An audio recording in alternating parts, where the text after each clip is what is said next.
welcome back to another VIA Visionaries. Thank you everyone for joining.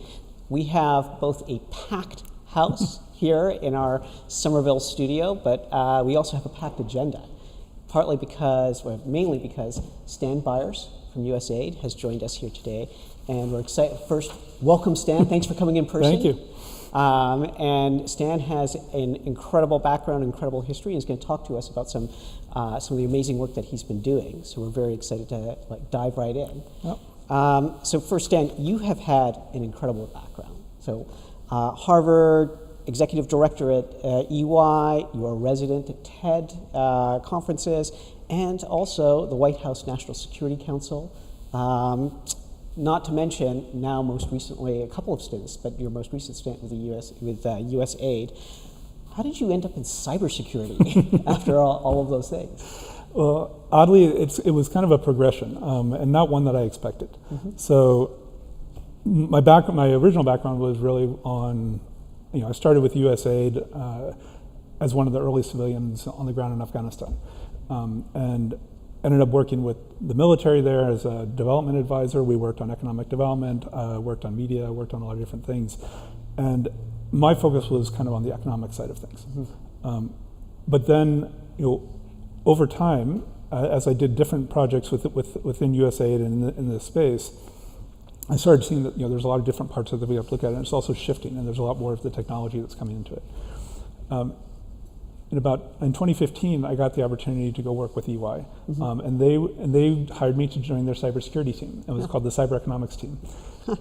I had no background in cybersecurity, right? But they were looking for someone that had an economic background and understood the geopolitics of it. And so we were trying to take a broader view of this. So I started working with that cybersecurity team, getting an understanding of kind of what this space looks like. And at the same time, we got to spend some time out in Silicon Valley and started just looking at how quickly the emerging technologies were coming online. And that always kind of got in my head of, okay, I still had my development hat on. And I said, what happens when this kind of technology, and these kind of capabilities, and all of the vulnerabilities that come with it move into countries that may not have all the institutions in place, or may not be stable, or mm-hmm. may have economic issues and so forth? What happens when it comes in a very short period of time, when we've been building up to it for like 40 years and we're still struggling with a lot of it? Right, right. And our institutions are relatively strong. So my question became, this is going to have a big impact on the development world. And that's how I ended up focusing on this, and that's how we ended up, we can talk more about it, but that's how we ended up doing what we're doing now at USAID. Yeah. You raised a good point there, which I had never thought about before, but of course we have we talk about Silicon Valley, which is like the Davis Square of the West Coast for us right now. And exactly. You've got we have a progression of technology, and we always think, oh, things move fast here, but in a war-torn environment, mm-hmm. right, or where climate change has ripped apart a country, that change is much more severe and faster, and all of these things that we sort of say, oh, these are gradual changes, they mm-hmm. happen in an instant, really. And often you're going from in situations where people may not have access or have very little access to technology, yeah. to all of a sudden having access to some of the most advanced technology within a matter of years. Right. We saw that in Afghanistan when we went in, and how quickly it got adapted, yeah. but then how quickly it got exploited as well. Right. Or if you look at a lot of times people think, well, in a war-torn country, yeah. you're not going to see a lot of technological adaptation, right. Adoption, I should say.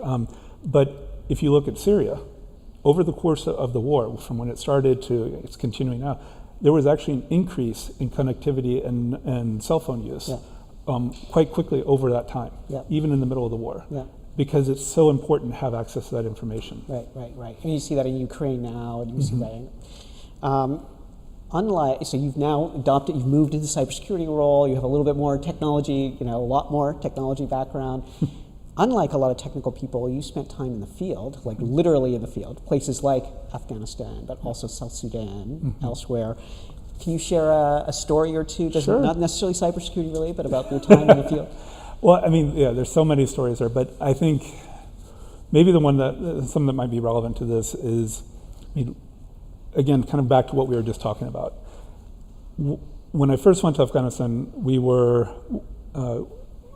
looking at, we did a big study of the media. I had some French friends actually that started a consulting firm, like a professional level consulting firm in Afghanistan. So you would say, well, why would you do that? Because there's so many questions that need to be answered. Right. And we were doing things like working with the telecoms, and we're doing advertising campaigns with them, and we actually won a gold leaf at Cannes for the advertising campaign that we did in Afghanistan. Really? Yeah. But we also we did the first study of the local media. Yeah. Which then ended up I did work in South Sudan looking at the media there. And we looked at the local informal economy and how that works. And I think a lot of people, when they think of these countries, they think, unfortunately, of very backward countries, people that aren't literate, that don't have a lot of understanding of what's going on. And we found the opposite. Yeah. We found people that were incredibly sophisticated and savvy in how they consumed and used information.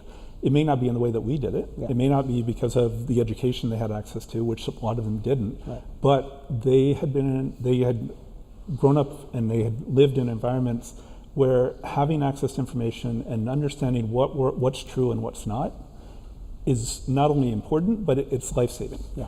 Right? And you have to, and so people learn to differentiate between, we looked at, if people wanted to know about local information, they wouldn't listen to the BBC. Right. They would say, okay, the BBC we can trust, but they don't understand the local environment. Right. But when they heard local information, they said, okay, we know that this is probably more likely to be true, at least be accurate, but if it's being influenced by this power broker over here, then we have to add that in. And then if we also hear it on the BBC, then we can confirm it. Yeah. So it was that triangulation that's happening all the time, and that verification of knowledge that I don't think people expect that level of sophistication. And we saw the same thing in South Sudan, where we were looking at the local media environment there. And I think we have to now look at what happens when now these technologies go in. People, it's going to get adopted incredibly. It already is being adopted incredibly quickly, because it doesn't take education to learn how to do this. People are really hungry for this information. They want to learn it, and it happens very fast. And we saw, and again, back in Afghanistan, we saw the same thing with local entrepreneurs. Yeah. Incredibly active, incredibly creative, local informal economy. Yeah. But they didn't have access to all the tools. Yeah. Once they get the tools, incredible. You can do amazing things even in an environment like that. Yeah. I can imagine, in a way, the old idiom, necessity is the mother of invention. Yes. And, if you live in an environment where drinks and coffee are served most times and available, we don't have a lot of necessities, right? We don't actually lack for things, right? So here, I think I remember reading recently that most 8th graders in the United States don't know what sponsored content means. No. Because it doesn't matter, right? It's I read stuff and it's not, but in the environments you're talking about, it's life or death. Yes. Not knowing whether that's real or material. That's right. It's incredible. And now you're at USAID. Yep. Can you say a little bit about your role at USAID? Sure. So I lead the cybersecurity team at USAID, and this is different than our CIO. Our CIO looks at all the internal security for the USAID systems. We don't do that. We work closely with them, but what we're looking at is more this from a development perspective or a humanitarian aid perspective. How does this affect the environments in which we work? How does these rapidly advancing technologies and all the cyber vulnerabilities that come with them, how does that change those environments? And how does it change the kind of work that we do and what kind of tools we use and how we have to do risk mitigation as a part of all that? And this is not something that the development community is used to yet, but yet it's moving incredibly fast. So a few years ago, the USAID released a digital strategy as part of the technology division that I work in. And that was a focus on, okay, we see all these new technologies coming online. We see them being adopted in a lot of different parts of the world. How are we going to use those to advance development objectives? Yeah. And the question I had for some of the people doing that, who were friends of mine from Afghanistan actually, was, okay, this is fantastic, we need to be doing this, but how are you looking at the security question around this? Because that's becoming, and they said, look, we're not, we should be, but we don't really have the right people to do that. That's not what we've traditionally looked at. And they said, why don't you come help us? So I joined first as a contractor, and then I got hired full-time as the first person AID had ever hired to do this kind of work and look specifically at cybersecurity as a development issue. Yeah. And then we built up a small team that's now been in place for almost 3 years. And we've really been kind of pushing the envelope as much as we can internally on how to integrate this into our systems. We work with our missions around the world We have about 80 plus missions around the world, and more of them are coming and asking us for support on these issues. We're doing trainings with them. We're helping people understand why this matters for development. We have a lot of that information online as well. We're trying to put all those systems in place. We're working with our administration to try to improve the capacity of the agency to understand these issues and to build the internal processes and systems and so forth we need to really be able to protect a lot of what we do, and how to build incentives into like how we design programs. So our procurement systems have to change, and then we're also working with the interagency and with the White House, with the National Security Council, because USAID is a national security agency. I don't think most people know that, but we are. Actually, I didn't know that, so that's good. And so we work with the White House, and with State Department and Commerce and Treasury and DOD and a lot of the others, to do that interagency integration of like, how do we do this, whether it to be advance, the national cybersecurity strategy, or the national development strategies, or national security objectives, all that. Well, also working with outside actors like the World Bank, like other big donors, and kind of integrating these different approaches to say, how do we start to really think about cybersecurity as a part of the digital transformation that we see, and build that up into these models and our ways of thinking. And while we're a little tiny team, we are finding that we're actually been kind of pretty influential in that the early work that we've done has kind of helped push ahead this in the broader space, and we've now there's a much bigger community out there looking at this. So we're very excited about that, and we expect this to continue to grow quite quickly. That's true. It's a terrific mission. We're excited to have you talk more about that here. Can you say a little bit about, so you were sharing a story earlier before we went on, talking a little bit about like Ghana, for example, but it's helpful to hear like what kind, as a humanitarian organization, what kinds of cyber threats are they material? Like how important? What does that look like? Actually, I can share a couple of stories, actually, both in Ghana. One is that actually I have a good friend in Ghana. He's from Ghana. He's a local entrepreneur. He has a tech company. He also works on international development programs, and they're doing a project right now where they're helping train a bunch of local small businesses, MSMEs, micro, small, and medium enterprises, on how to use digital tools and technologies to improve their businesses. Okay, so online sales and communications and all these different things, and it's really helped them a lot. But when I talked to him a few months ago about this, I said, well, what about the security side of this? He's like, look, that's a big problem. We forgot to add that in on the transformation side. And about 70% of them are getting hit on a regular basis. And these are little tiny companies or even one-person shows. And they're losing a lot of money. They're getting hit by ransomware. They're getting hit by all kinds of different attacks. Their websites are getting taken down. All these different things are happening, and they don't have the right capabilities to respond to it. So we're talking about how can we maybe help improve some of that. At the same time, a couple of years ago, I had a chance to talk with the head of cybersecurity for the government of Ghana, and I said, look, one of the trends that we expect, that we've been kind of trying to think through, is this isn't just about big multinational or big sophisticated hacking groups that are out there doing all kinds of stuff. That's what we tend to think of.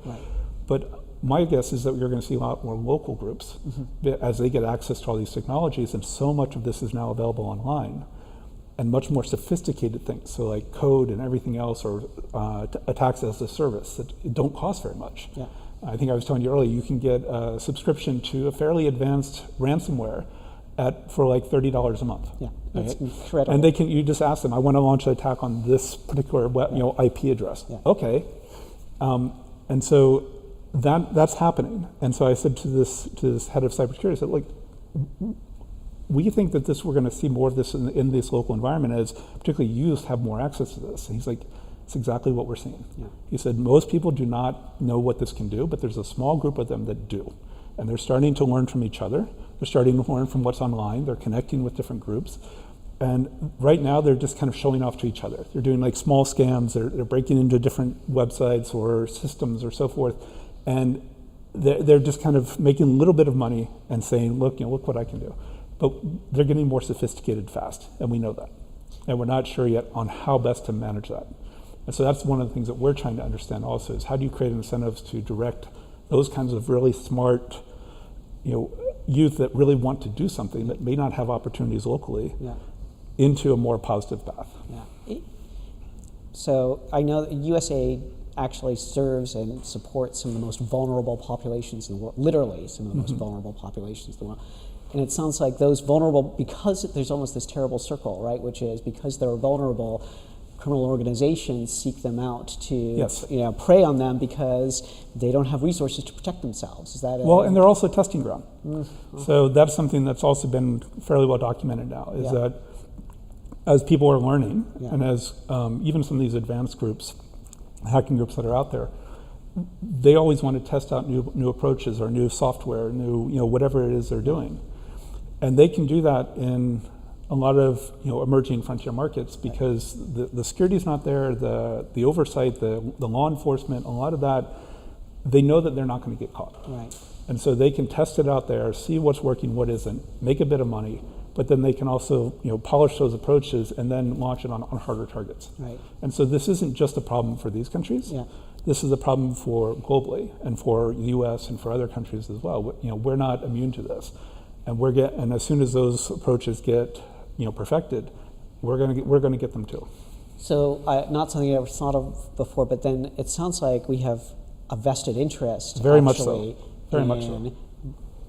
Actually, if we can protect that vulnerable population, we also protect everyone else by absolutely. Definition. We're getting to the root, early stages and nipping something in the bud versus waiting for it to, perfect before it shows up. And it's not just that; it's everything is increasingly becoming connected. Yeah. And from a data perspective. Yeah.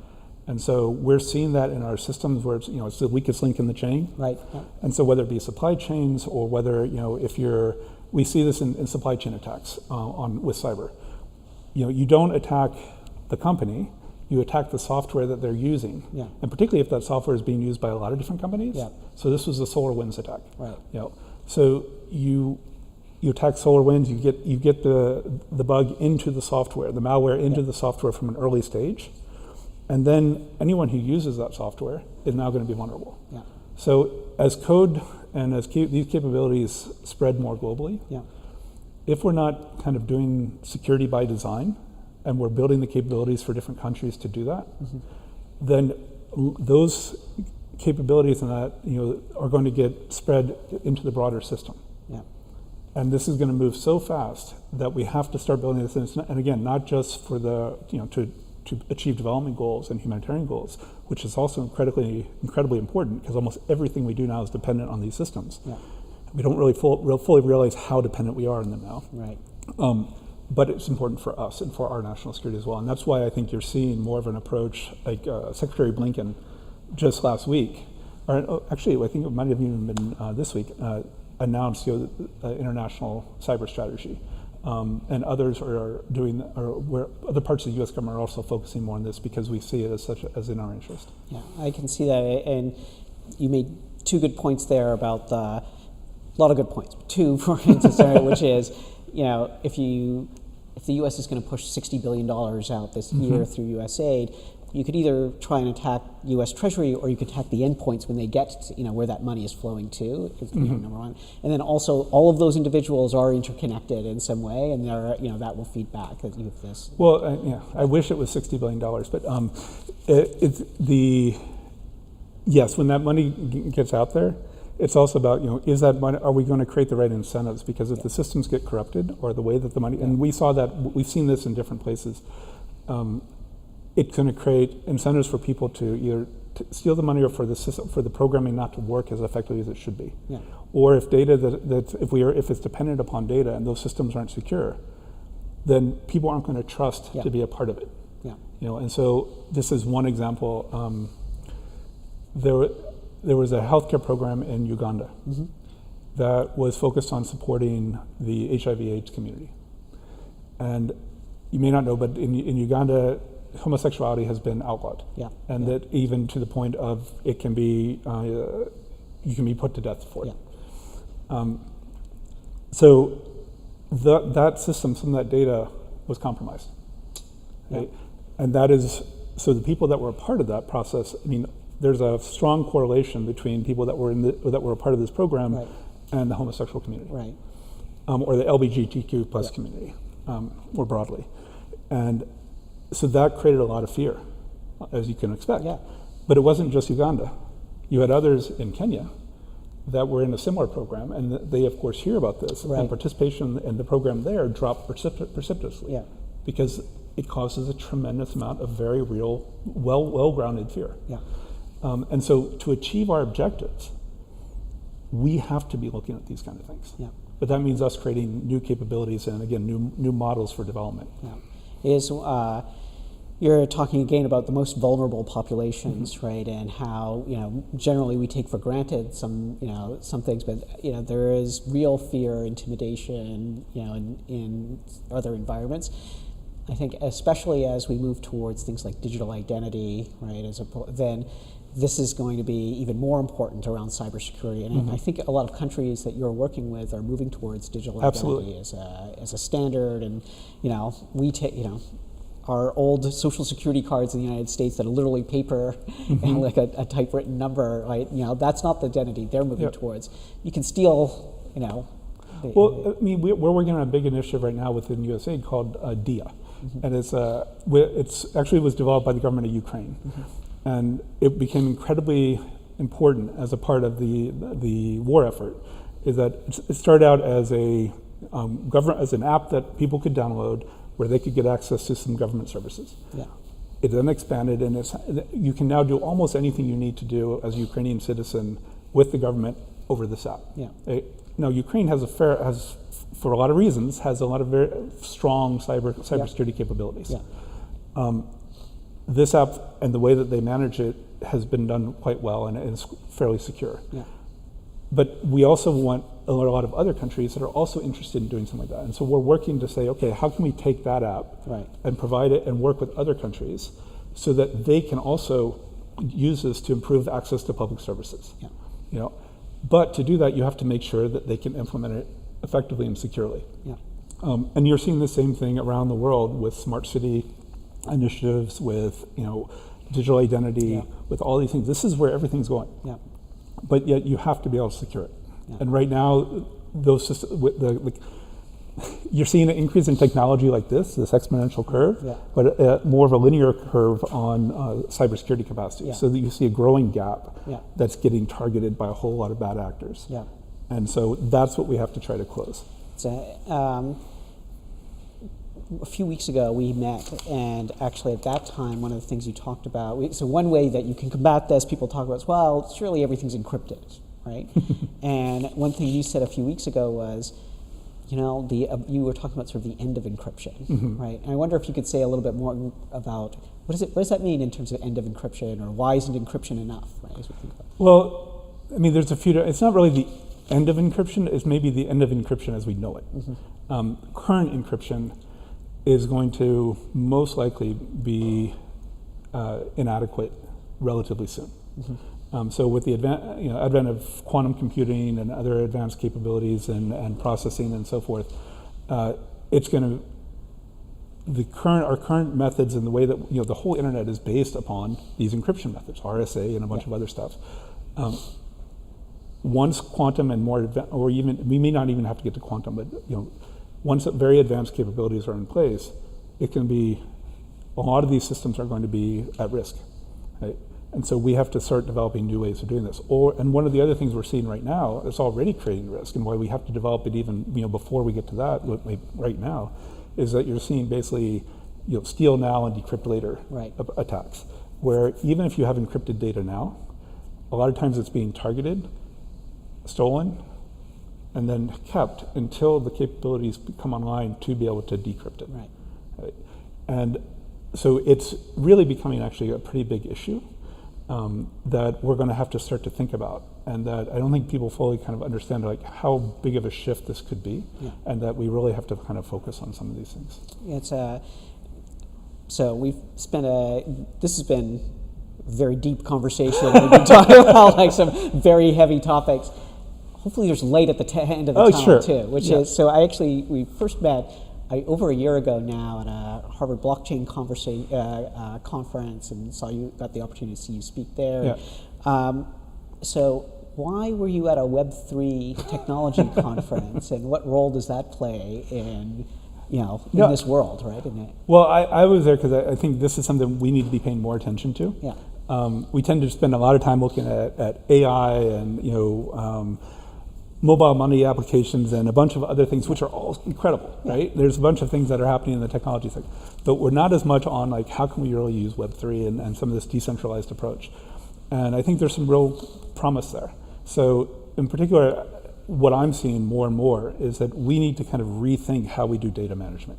Right? So particularly from a development or humanitarian perspective, we work in a lot of places around the world. And I'm going to say, we talk about, people shouldn't think that these parts of the world that I'm talking about are kind of the anomaly, that's the, the poor, destitute or unstable parts of the world. Where we live right now is the anomaly. Okay? If you want to talk about using technology to improve the world, you have to talk about the low and middle income countries in the world where 85% of the world lives. Right? This is not the norm. Right. Cambridge or Somerville is not the norm. But living in an environment where there's a lot of instability, where institutions may not be as strong, where there's a lot of economic fluctuations, that's much more common. So how do we something like Web3 allows us to start to think about how do we operate in those kind of environments where what before was an environment where you didn't have much good data is now awash in data. And everybody has a phone. It's creating a huge trail of digital exhaust. And then all the different systems that are coming on, all the critical infrastructure, all the government systems, all the personal systems increasingly are digital based. And all that data. Right? Who has that? Who controls it? Who has access to it? Right now, the systems that we have in place for managing that data are going to centralize power. Right? It's going to be the people who control that data, who can analyze it and then apply it and do, whether it be on the best side, it's just marketing. You're going to get targeted for better ads. Right. On the bad side, it's going to be digital repression and digital surveillance and repression. And vulnerable groups are going to be more heavily targeted. We're seeing a lot of that. You can flip that potentially with Web3, where if you can decentralize it, where you can give people actual ownership over their data, or countries' ownership of their data, where they don't have to send it off to some other server in another country, then that can be something where they maintain their privacy, they maintain their agency over their own information, and potentially is even an economic resource. So as data becomes even more important in the world, because there was a great report came out a few weeks ago about how by 2030 they expect current AIs, or they expect AIs by 2030 to be 1 million times more powerful than the AIs of today. That's 6 years away. Right. We think ChatGPT and all this is like amazing, and it is. Now multiply it by 1 million. Right? What's the world going to look like then? And to train that, you have to have huge amounts of data. And they can't find enough data now. Right. So the demand for data in the future is even going to be higher. So if you can't control your own data, someone else is going to take it and use it. But if you do have it, it becomes a valuable resource, and you can decide what you want to allow someone else to use. And you can get compensated for that, potentially.